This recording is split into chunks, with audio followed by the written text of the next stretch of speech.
Let me start again by saying here, for the record, G2G is a SCADO. G2G is a kiosk. G2G is a profiteering machine for the people in power.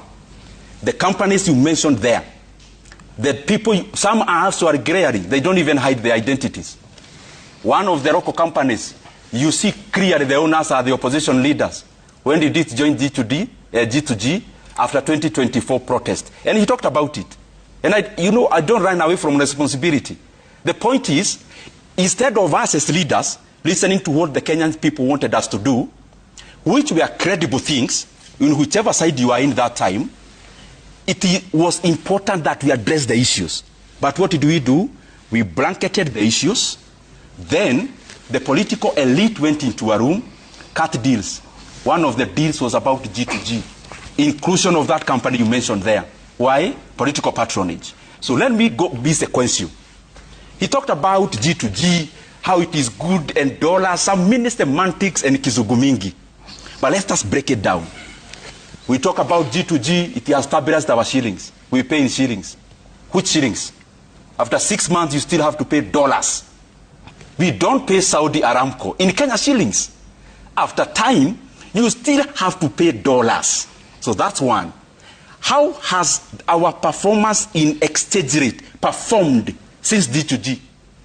When we never had G2G, the Kenya shillings to USD was 118, maximum 120. Now after G2G, it is at 130. So which is better? When we never had G2G, euro to Kenya shillings was 116. It is now over 150. Which is better? The Great Britain pound was around 136 Kenya shillings to 1 GPB. Now, oscillating around 170 to 174. So that is hogwash all around exchange rate.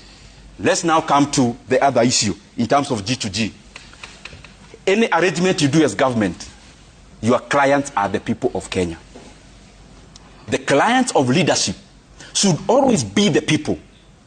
Propagating what is good for the people is fulfilling your mandate as a leader. How do you fulfill that mandate in the oil sector?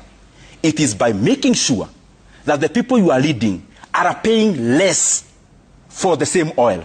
Let's now distinguish Kenya when there was G2G, when there was not G2G, and when there is now profiteering out of